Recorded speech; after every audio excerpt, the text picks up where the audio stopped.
Welcome to the School of Love, the place where miracles are normal.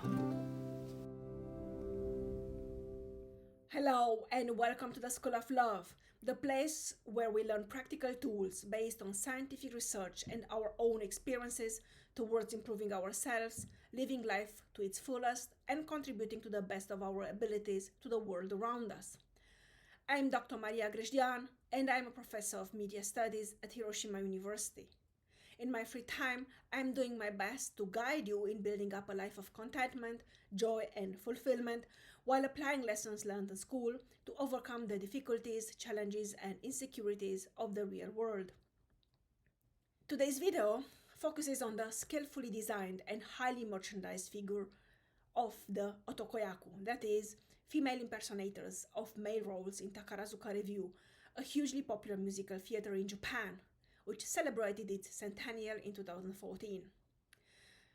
Takarazuka Revue's version of Gone with the Wind, officially inspired by Margaret Mitchell's novel, but in fact heavily relying on its film adaptation from 1938, is taken as an example of the ways in which producers of popular culture promote patterns of gender and race. The ambivalence of otokoyaku embodies both the struggles of masculinity as an ongoing project of defining the self in its own core identity and the fantasies of feminine power as a field of desire, resistance, and negotiation in the modern world, Japan included. Premiered in 1977 and subsequently staged repeatedly over the next decades due to its unexpected box office success, Takarazuka Revue's version of Gone with the Wind displays Japanese visions on love, family, historical heritage, gender roles, and race hierarchies, thus transcending its American origins. It employs the otokoyaku in both main characters, the makeup and outfit visually highlighting Rhett Butler's idealized masculinity on the one hand, and simultaneously reinforcing Scarlett O'Hara's failed femininity on the other hand. In light of current discourses on herbivo man, or in Japanese, so shokukei danshi, and the loss of masculinity in late modern Japan,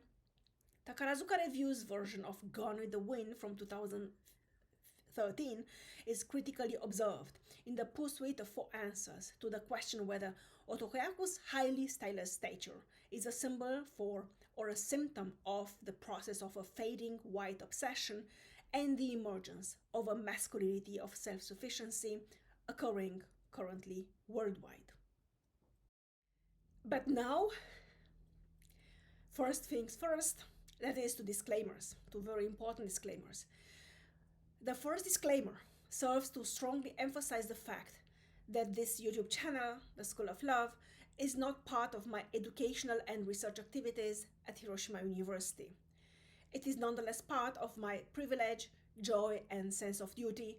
to propagate and implement knowledge, information, as well as motivation and inspiration outside the limited framework of academic endeavor.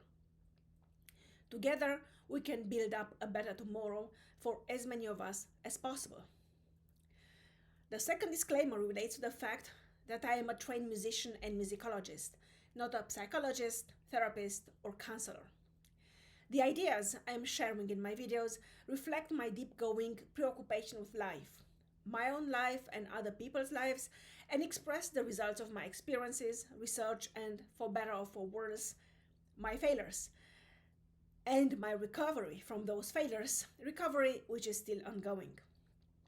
The ideas expressed in the videos on this channel named The School of Love cannot and may not and must not replace the consultation with specialists in whichever areas of your life you might have questions or you might struggle with. If you are new to the channel, at this moment I would like to ask you to please consider subscribing, sharing, liking, commenting. Thank you very, very much. This helps us not only with that mysterious algorithm which seems to dominate the YouTube galaxy, but also with contributing to the expansion of the community of humans doing their best to impact positively the world and those around them by discovering their authentic selves and living life wholeheartedly. Thanks again.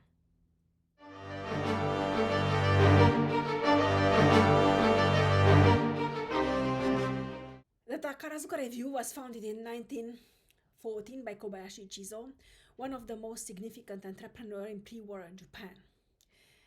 In 2014, it celebrated the 100th anniversary since its first performance in 1914 with Don Bracco,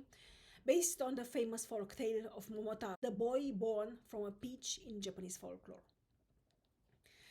Takarazuka Revue is today the most popular Japanese musical theater. Its hallmark is an all-female cast, which makes the stress ratio between otokoyaku, female impersonators of male roles, and musumeyaku, female impersonators of female roles, fundamental for the creation, promotion, and implementation of specific gender roles and social models in modern and contemporary Japan. In this video, I focus on the skillfully designed and highly merchandised figure of the otokoyaku. The Takarazuka Revue's version of Gone with the Wind, officially inspired by Margaret Mitchell's novel from 1933, but in fact heavily reliant on its film adaptation from 1938 with Clark Gable and Vivian Leigh in the lead roles, is taken as an example for the ways in which producers of popular culture construct patterns of gender and race, as the ambivalence of otokoyaku embodies both the struggles of masculinity as an ongoing project of defining the self in its own core identity, and the fantasies of feminine power as a field of desire, resistance, and negotiation in the modern world, Japan included. The unsettling androgyny of the otokoyaku is enhanced by racelessness, mirroring the instability and ambiguity of Japanese modernity as a reputed monolith, and challenging the Takarazuka Revue's self-assigned position as a self-conscious icon of modern Japan and an unique synthesis of Japanese spirit and Western knowledge as well as technology due to her all-too-fluid identity representations. Premiered in 1977 and subsequently staged repeatedly over the decades due to its unexpected box office success, Takarazuka Revue's Gone with the Wind displays Japanese visions on love, family, historical heritage, gender roles, and race hierarchies, thus transcending its American origins. It employs the otokoyaku in both main characters, the makeup and outfit visually highlighting Rhett Butler's idealized masculinity on the one hand and simultaneously reinforcing Scarlett O'Hara's failed femininity on the other hand. In light of current discourses on herbivore man, or Soushoku Keidanshi in Japanese, and the loss of masculinity in late modern Japan, Takarazuka Revue's version of Gone with the Wind from 2013 has been critically observed in the pursuit for answers to the question of whether otokoyaku's highly stylized stature is a symbol for or a symptom of the process of a fading white's obsession and the emergence of the masculinity of self-sufficiency occurring currently worldwide, concurrent with the merciless critique of toxic masculinity, patriarchal systems, and white supremacy. Takarazuka Revue version of Gone with the Wind from 2013 is chosen due to its particular ideologically loaded function. Staged by the Sky Troupe, the youngest of the five, having been grounded in 1998, and implicitly the most progressive troupe at the Takarazuka Revue Company's main theaters in Takarazuka and Tokyo, with top star otokoyaku Oki Kaname as Rhett Butler, the secondary otokoyaku Asaka Manato as Scarlett O'Hara, and musumeyaku Rion Misaki as Melanie Wilkes. It serves as a trendsetter in Takarazuka Revue's tackling of masculine identity. An exception to the rule of assigning a secondary otokoyaku to impersonate Scarlett O'Hara is the version from 2004, also staged by the Cosmos Troupe, with the otokoyaku Aoyoka as Rhett Butler and musumeyaku Hanafusa Mari as Scarlett O'Hara, a case I come to discuss later in this video. Along its centennial existence, Takarazuka Revue turned out to be both a faithful mirror of Japanese reality and an influential model for society. Curiously enough, the Takarazuka Revue is simultaneously conservative in its gender representation and progressive in its performance practice, becoming a contradictory symbol of Japanese modernity while standing out as Japan's leading figure in the entertainment industry. Takarazuka Revue emerged from the syncretic cross-gender tradition of the centuries-old classical Japanese stage arts such as No and Kabuki, and challenged that very tradition through the creative employment of Western music and dramatic plots, as well as through its exclusive female casting.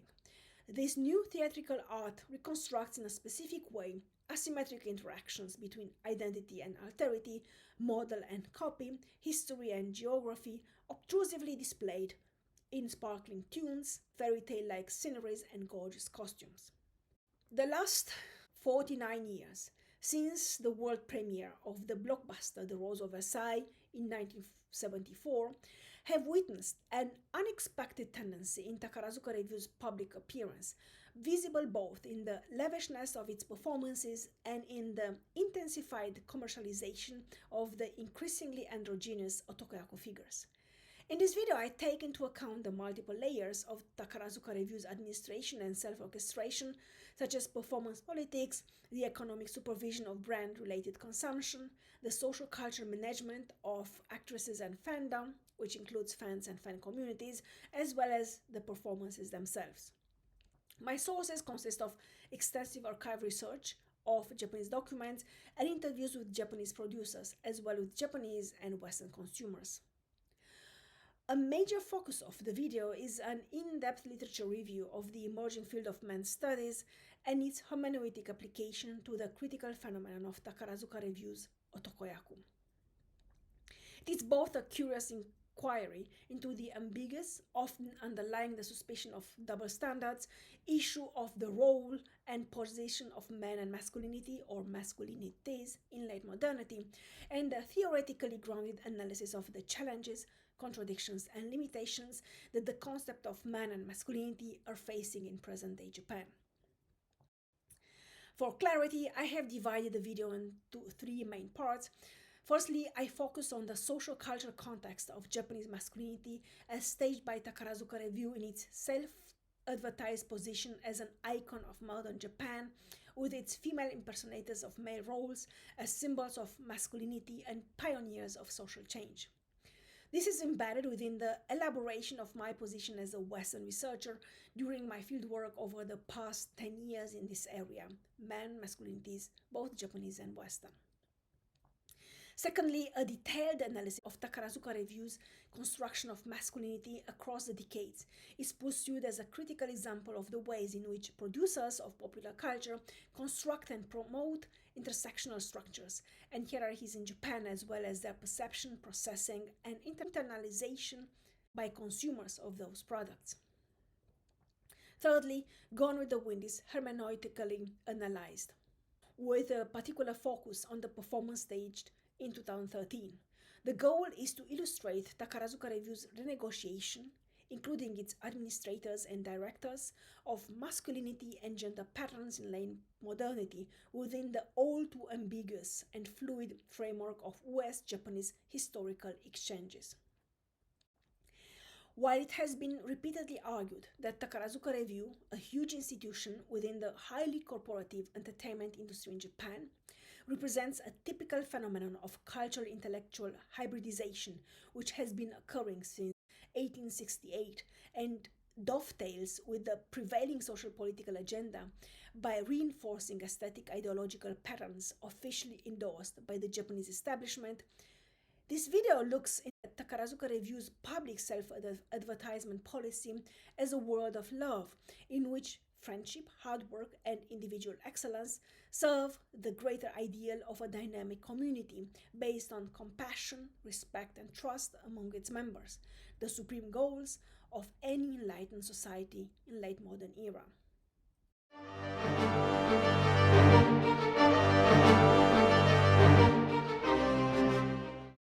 Within Japan's dynamic modernization, Takarazuka Revue emerged as part of the Shinkokumingeki, or in English, the New People's Theatre movement in early 20th century. Created along the model of kokugeki, or national theatre, a term coined by the theatrologist Tsubouchi Shoyo in 1904, Takarazuka Revue underlies the dialectics of the Kokumin Engeki Undo, or in Japanese, the movement of the people's theater, strongly defended by Oyama Isao and Iizuka Tomoichiro, who were pre-war theater historians and critics in late 1930s as mass theater for family entertainment in opposition to pre-modern kabuki. The Shinkoku Min Engeki was supposed to consolidate Japan's cultural homogeneity and preserve the construction of the Japanese national identity. Kobayashi Chizo, so Takarazuka Revue's founder, rejected specific structures of the Japanese traditional theater, such as music, which he considered unsuitable for powerful military marches or impressive chorus, and thus adopted Western popular music, even in Asian or Japanese plots, where popular melodic cliches were mixed with Western sounds. His goals to create a theater for the people and to offer them models of discipline and hard work on the one hand,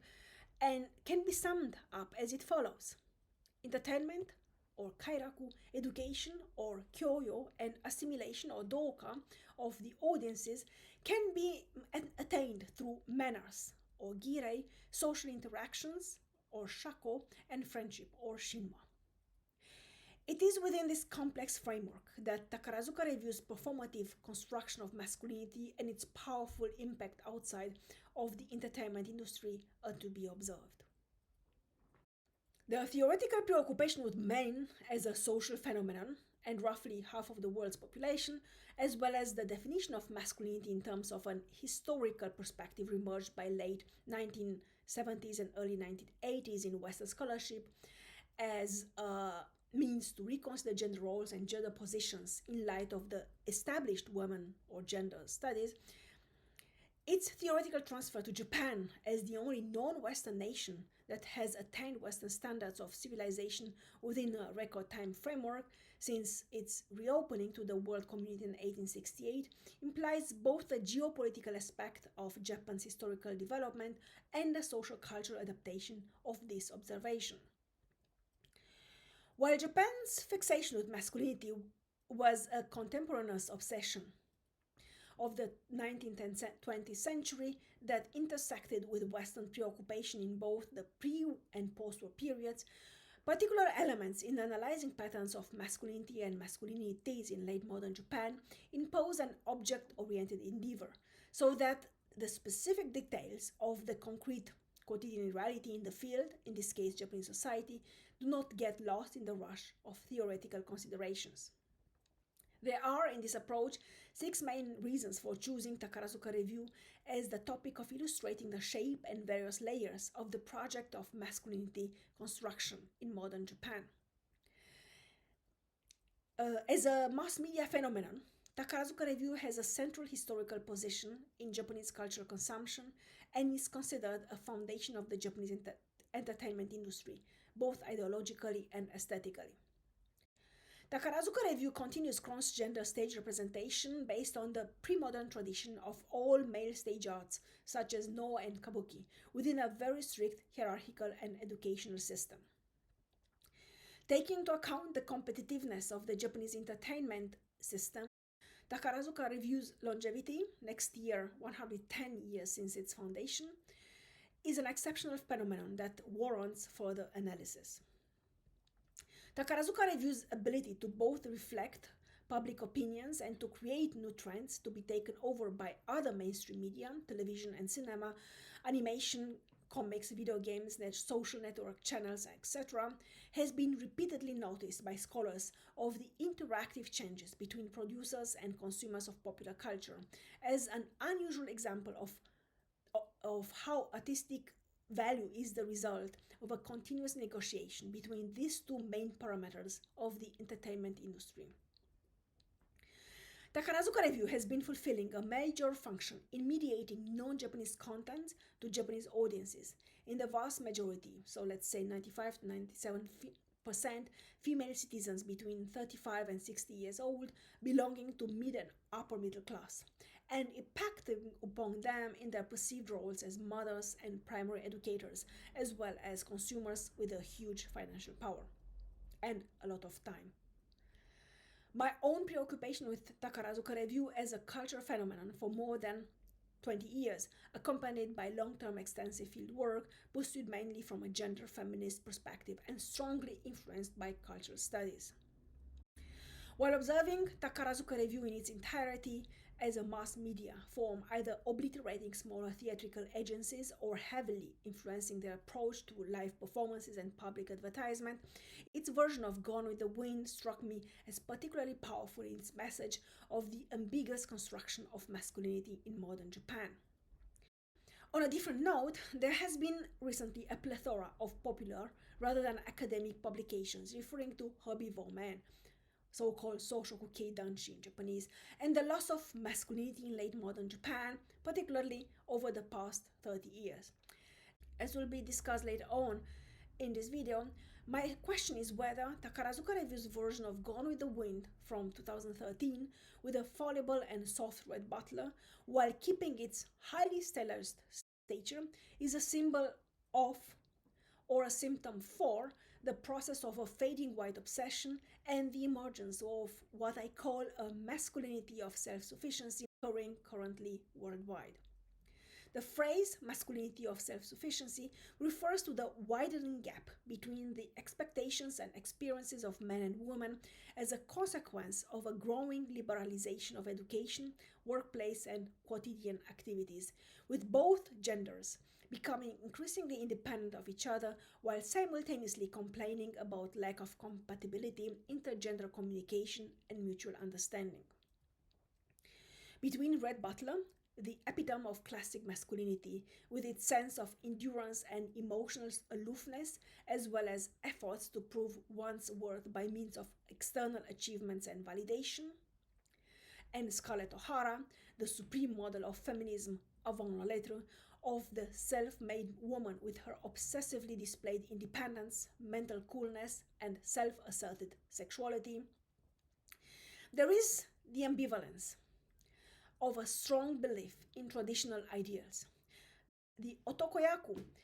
as ideological model and embodiment of self-styled idiosyncrasy confronts the identity confusion in post-war Japan, a fact highlighted by the otaku phenomenon on a social level. The otaku and its more recent version, herbivore man, is an individual replication of the historical accomplished transition from pre-modernity to post-modernity without a sufficient modernization, as Morikawa Kaichiro put it in 2003. The otaku and herbivore man culture is marked by the conscious abandonment of message and focus on media through the projection of one's own emotions upon two-dimensional symbolic simulacra constituted by separate elements contained in databases, as Azuma Hiroki wrote in 2001. The reality of the otaku and of the herbivore man is, in fact, the reality of one's own manually crafted metaphorical work and symbolically pushes forward the collapse of the reality of the general society. It is indeed a romantic, friendly, metaphorical work, softly melting fantasy and substantiality into one. Takarazuka Revue's otokoyaku as desire object and projection site transforms the otaku cliché into a hero. The otokoyaku reacts with the reinforcement of her position as a mirror of the self and a window to the other, the female counterpart, while internalizing her position as a female impersonator of male roles. In doing so, the otokoyaku metamorphoses into a figure of longing and paradoxically belonging, which is the essence of self-love as initially postulated by Erich Fromm in The Art of Loving more than 60 years ago, a concatenation of self-acceptance, self-compassion, and self-respect, compounded by courage and integrity, as well as kindness. The most central and mediated structure in Takarazuka Revue is the otokoyaku, the female impersonators of male roles, a site of ambiguous projections and expectations coming from the predominantly female audiences and of artistic expression and curious explorations, as the overwhelmingly male producers, such as composers, directors, trainers, designers, managers, constructed. The otakoyaku, in her post-war version since 1945, presented a credible counter-image to all current relativizing social and gender roles, positions, as well as sexualities and identities, precisely in this stress ratio between producers and consumers. To the disempowered masculinity represented by otaku and recently highlighted by discourses on herbivore man, as I said, so-called Soushoku Keidanshi in Japanese, and the loss of masculinity in late modern Japan, Takarazuka Revue's otakoyaku reacts with romantic masculinity, clinging to classical elements of male existence. As an ideal of the new man in the female imagination, otakoyaku ideologically embodies a male figure which, on a physical level, collects externally all the characteristics of male idols from Clark Gable to James Dean and Elvis Presley. That is, they possess strong bodies, compact attitudes, elegance, and possesses internally all sorts of positive qualities, such as otakoyaku is composed, courteous, kind, considerate, faithful, chivalrous, and brave. These elements being imposed by the samurai or warrior code of honor. It fundamentally lacks the bad boy allure. An otakoyaku may not simply contain all these characteristics like a statue,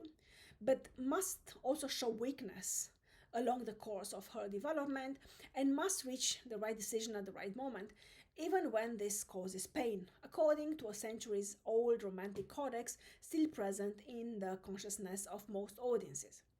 As a blatant antagonism to the image of the otaku, which is by now omnipresent in Japan and from Japan has been spreading worldwide, though mostly as a positively connoted site of symbolical belonging, the otakoyaku version of masculinity appears as a charismatic individual, capable of abnegation and sacrifice, as fans, that is, female fans, repeatedly underlined in their statements. However, the unsettling androgyny of the otakoyaku is enhanced by her racelessness, which competes with the status of other cross-gender representations, such as onagata in kabuki, that is, male impersonators of female roles, regarded as highly stylized symbols of femininity in pre-modern Japan, and infusing Japan's reality until nowadays as well. Otakoyaku is clearly constructed as a role, and not as a model or as a role model. The slender, fragile statue of otakoyaku mirrors the instability and ambiguity of Japanese modernity as a reputed monolith, and challenges Takarazuka Revue's self-assigned position as the self-conscious icon of modern Japan and the unique synthesis of Japanese spirit and Western knowledge and technology due to her all-too-fluid identity representations. This becomes painfully obvious in the character of Rhett Butler from Gone with the Wind. Unlike in the original novel and its film adaptation, Rhett Butler turns into the main character in Takarazuka Revue's version, thus replacing Scarlett O'Hara, who is downgraded to the status of a secondary character, even below Melody Wilkes. Gone with the Wind, more precisely the version from 2013 to which I'm referring here, becomes Rhett Butler's life story and employs the otakoyaku in both main characters, Rhett and Scarlett, as commonly dealt with since 1977, when the world premiere took place. Rhett Butler's struggling masculinity clashes against Scarlett O'Hara's intimidating personality, while Melanie's soft, vibrant femininity is presented as a standard to be internalized individually and promoted publicly. Gone with the Wind is Rhett Butler's way of life. Even the way of life named Rhett Butler is officially advertised in the performance poster and on the DVD as well as Blu-ray released after the performance. Moreover, Rhett Butler metamorphoses into the prototype of the new man, deeply in touch with his emotions and conflicting loyalties, so that he can face painful realities and take uncomfortable decisions, like breaking up with Scarlett in the aftermath of the death of their daughter, in spite of his feelings of love and affection for her. This reading is revealed in the last song of the entire performance, Farewell in the Sunset, performed by Rhett Butler after he has left Scarlett crying in the living room, a further major change from the US American versions, with Scarlett having the last famous lines, "Tomorrow is another day."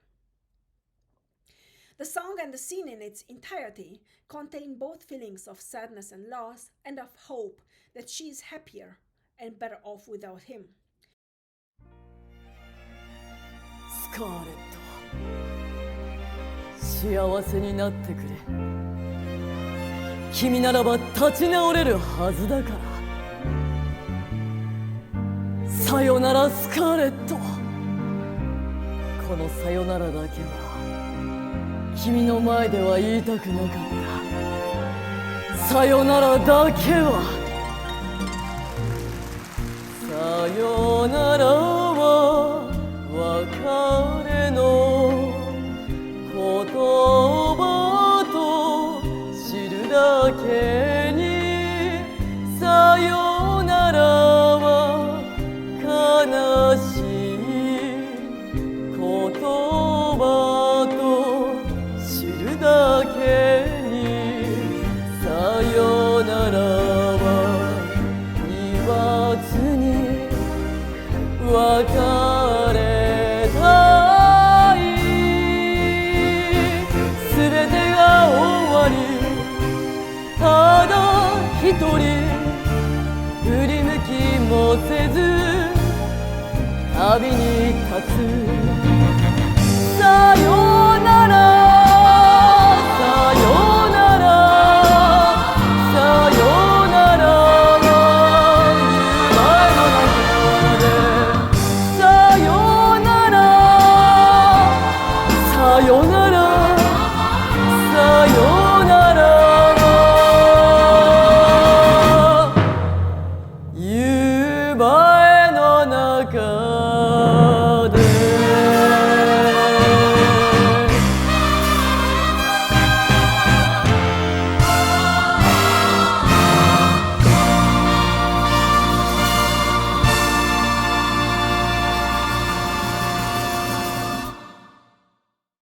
To the final song, Scarlett tries desperately to convince him to stay, as in the novel and in the movie, but unlike in other media, Takarazuka Revue version reveals the impossibility of half-hearted returns, of ethical compromises, and of consumption-driven happy ends, and instead reinforces the tragic necessity of moving forward, both individually and historically.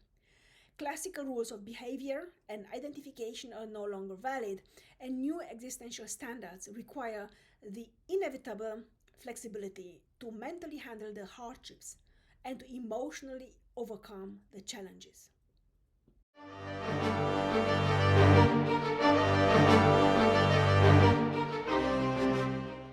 By mid-1970s, simultaneously with Japan's rise and establishment as an economic superpower, a sensitive shift in the classical display of masculinity via its impersonation in the Takarazuka Revues of Tokoyaku took place,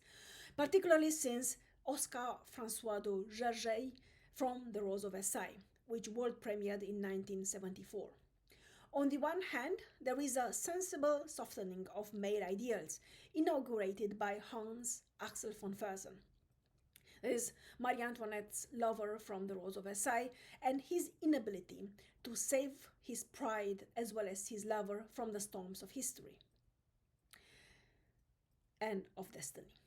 On the other hand, Rhett Butler from Gone with the Wind from 1977, the first version, is a pathetic character expressing the dissolution of identity borders and the declining definition of humanity in the consumer society. In spite of his aggressive masculinity, he is unable to be together with the woman he loves and is eventually compelled to give her up. There is an illusionary attempt in the 1980s at a last revitalization of male ideals in the figure of Bill Snibson from Me and My Girl from 1987, based on the musical by Douglas Faber, L. Arthur Rose and Noel Gay from 1937. However, he is an import from pre-war Great Britain with its artificially preserved aristocracy. The charismatic, extroverted Toto, or in German, der Tod, interpreted as a death god or shinigami in the Takarazuka Revue adaptation of Elizabeth, the Rondo of Love and Death from 1996, of the Vienna premiere Elizabeth from 1992, expresses the failure to reinforce clear ideals in the here and now, followed by the Shinto god of the sea and storm, Susanoo, from the eponymous performance in 2004, who accentuates the crisis of human being in the era of general liquefactions, of identity, of culture, and of gender. Nevertheless, the employment of classical archetypal characters as symbolized by Shirasu Jiro from Reimei no Kaze, or in English A Morning Breeze in 2008, one of the most important businessmen in post-war Japan, means the acute reactualization of the Wakon Yosai slogan. So Wakon Yosai is translated the Japanese spirit and Western knowledge or technology, which he, Shirasu Jiro, embodies in his synthetic figure.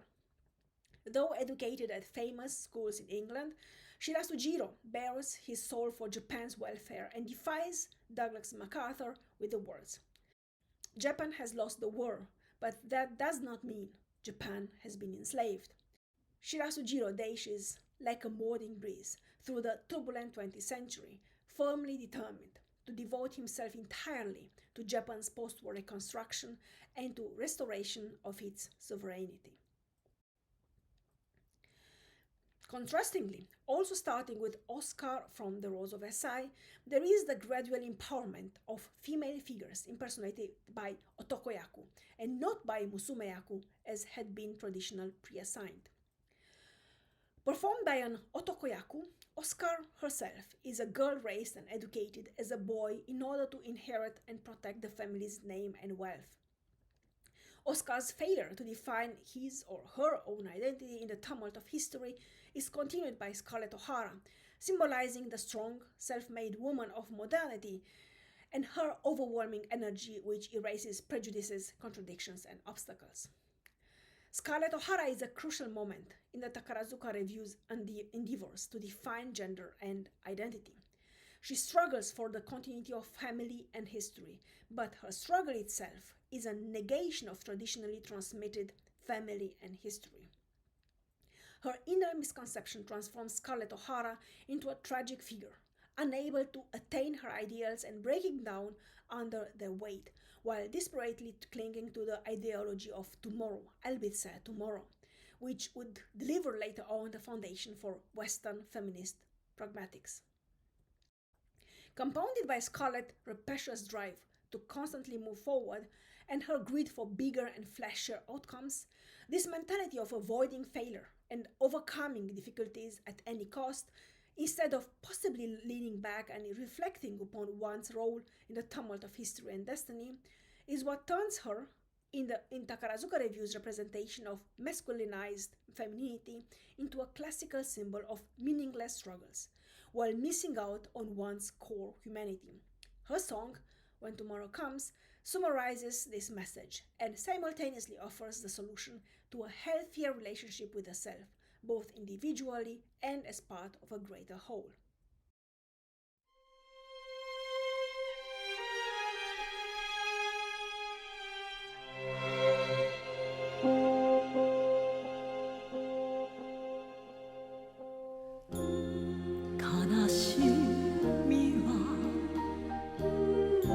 明日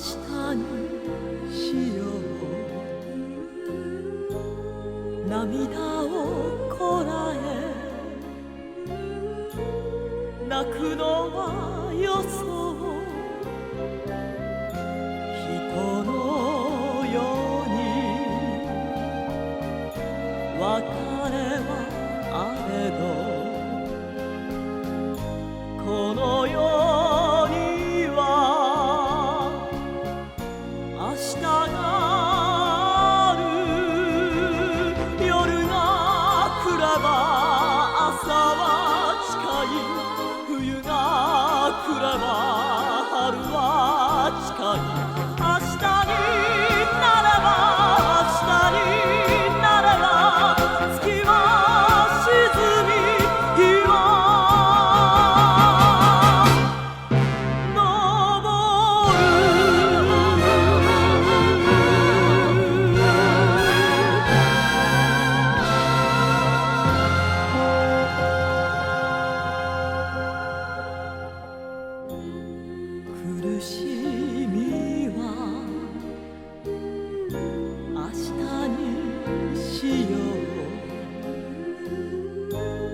唇噛んで泣くのはよそう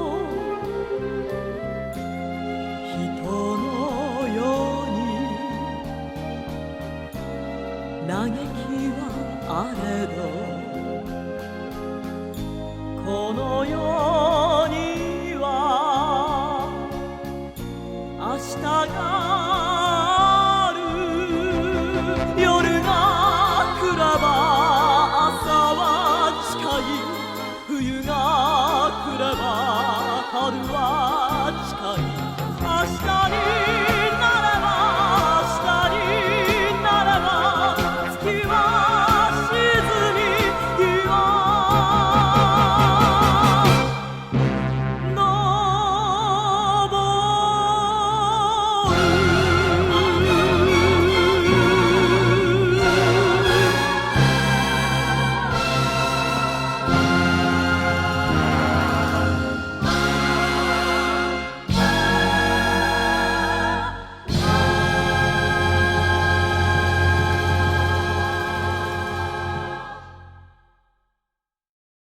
Within the restaging series of Gone with the Wind, two versions would create a space for the resurgence of the powerfully dialectic version from 2013. Interestingly, both versions took place exclusively as performances in different locations, the Nisei Theatre in Tokyo, other than the Takarazuka Revue's main theatre in Takarazuka and Tokyo, as regular performances occur. The first one is the version from 2002 in Nisei Theatre in April 2002 of the star troupe with Yu Todoroki as Rhett Butler and Asami Hikaru, respectively, Sena Jun as Scarlett O'Hara, in which the extreme display of masculinity patterns on stage by Yu Todoroki's Rhett Butler is counterbalanced by a powerful, aggressive Scarlett, who would later become two of the most fascinating top-star otokoyaku actresses in Takarazuka Revue's history. The second version is the one from 2004, in October-November 2004, of the Cosmos troupe, with Wao Yoka as Rhett Butler and Hanafusa Mari as Scarlett O'Hara, the only one to have a top star musumeyaku impersonating the main female character. One of the longest-lasting and popular golden combinations, as the pair formed by the top star otokoyaku and top star musumeyaku is formally labeled,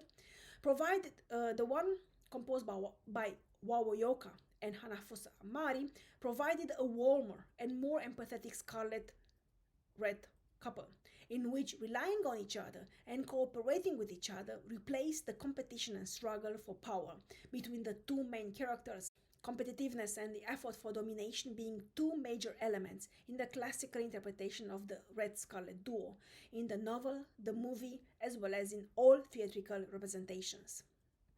Thus, the 2013 version of Gone with the Wind, with its fallible, humble Rhett and its self-reflexive Scarlett, appears against the background of the socio-artistic tendency to bring the male and the female genders closer, in a move to teach them the value of mutual compassion, acceptance, and curiosity.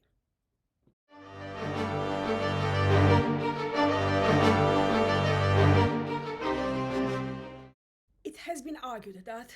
throughout Takarazuka Revue's post-war history and its staging of identity, it was mainly the androgynously charismatic and ambivalent figure of otokoyaku that transported its ideals. Indeed, compared to the apparently submissive and conformist musumeyaku, the otokoyaku's position suggests a strongly dialectical movement between traditional role models and innovative consumption patterns. To begin with, one recalls Kobayashi Ichizo's statement that audiences should desire the otokoyaku but identify themselves with musumeyaku. While he regarded feminism and women's empowerment or liberation as devious, Kobayashi Ichizo, the founder of Takarazuka Revue, was aware of the power of femininity as the virtually leading and procreating force in society. He envisioned his new theatre as a musical cultural institution for all social strata, including men, women, and children, an entertainment place for the whole family, that is, Takarazuka Revue Theatre in Tokyo being called a temple of family entertainment, or Katei Kyoraku no Dendo in Japanese.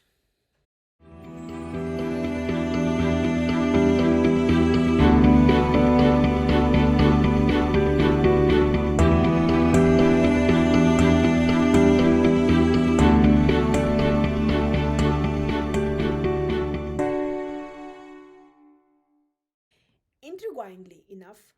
the audiences eventually became 95% female or even more, an effect of the all-encompassing consumer society in Japan, which emerged in the late 1960s and solidified throughout the 1970s, with very clearly distributed gender roles. Since mid-1970s until recently, like 10 to 15 years ago, 95 to 97% of Takarazuka Revue's fans would belong to the demographics of married housewives or married stay-at-home housewives between the age of 35 and 60 years old, with 2-3 children of school age. During those exuberant 1970s, current identificatory models became predominant, so that the objectivization of the otakoyaku as an entity of desire and site of projection, to use Julia Kristeva's terminology, transformed the otakoyaku from a model of male presence into a mirror of female identity projections. Fans' fulfillment in the imaginary world should confirm otakoyaku's magic and yet place them on the musumeyaku's level. Every otakoyaku, and with her the masculinity ideal she embodies, abandons the sphere of her own identity and accedes to the public space. She metamorphoses into a symbol for something which she cannot possibly be, and she must obey the limits, rules, and circumstances imposed upon her from the outside. Like Don Quixote in another spatial and temporal culture, who, in the second part of the novel, meets persons having already read the first part of the novel, and who must be faithful to the book which he has himself become, and protect it from misapprehensions, counterfeits, and apocryphal continuations, to paraphrase Michel Foucault. An otakoyaku must follow her own discourse and transform herself into an object of the process which she herself, as a subject, has initially created. However, since late 1970s, the otaku emerged and developed as an important existential alternative to the corporatist masculinity of post-war Japan. Mostly regarded as emblematic for the so-called crisis of masculinity in late modern, highly industrialized nations, in current Japanese slang, an otaku describes an obsessive fan of different forms of subcultural models and fashions. Contrary to the established cliché, those described as otaku seem to have once been ambitious boys who were particularly affected by the loss of faith in science and technology in the 1970s, as Morikawa Kaichiro pointed out, and in the political systems of stability and social networks of safety during the 1990s. In the character of Rhett Butler and its ambivalent trajectory since the late 1970s, Takarazuka Revue's administrators employed a powerful, credible alternative to the liquefying tendencies in defining the gender roles and models in late modern Japan by surcharging it with romantic ideals and pragmatic features. In Rhett Butler's fluid, non-controversial figure, with his strong will and innate ability to provide material support, moral orientation to those around him, and proven mental toughness in times of turmoil, the predominantly female audiences recognized traditional patterns of relating and identifying, both in their functions as mothers and primary educators, and in their yearnings for a world of emotional outbursts and explosive passions. On the other hand, independently, if an otakoyaku impersonates a male or a female character, her dualisms reveals the impossibility of following classical rules of behavior and internal validation, as well as the increasing ambivalence of traditionally transmitted ideals. There is comfort in the centuries-old codex of obeying the rules without questioning them, or following strong leaders without asking for reassurance, but late modernity, with its challenges and uncertainties, dissolves the warm, soft, protective layer offered by hierarchical structures and requires instead initiative and a sense of discernment. Scarlett's highly masculinized appearance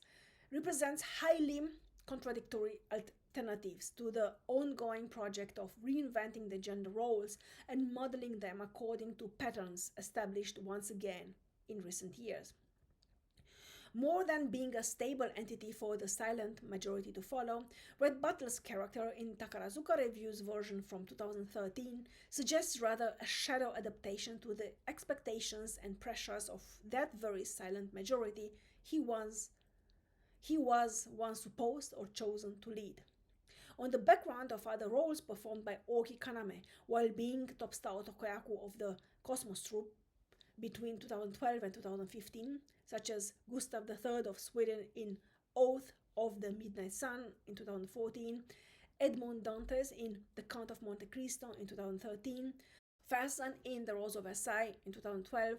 Reinhard von Lohengrin in Legends of the Galactic Heroes at Takarazuka in 2012. Her Rhett Butler is neither a cool thug, profiting from the chaos of war, nor an empowered gentleman in the aftermath of civil unrest. He is simply a confused male citizen who cannot figure out his own emotions when confronted with an overwhelmingly strong lady, as Scarlett once more proves to be.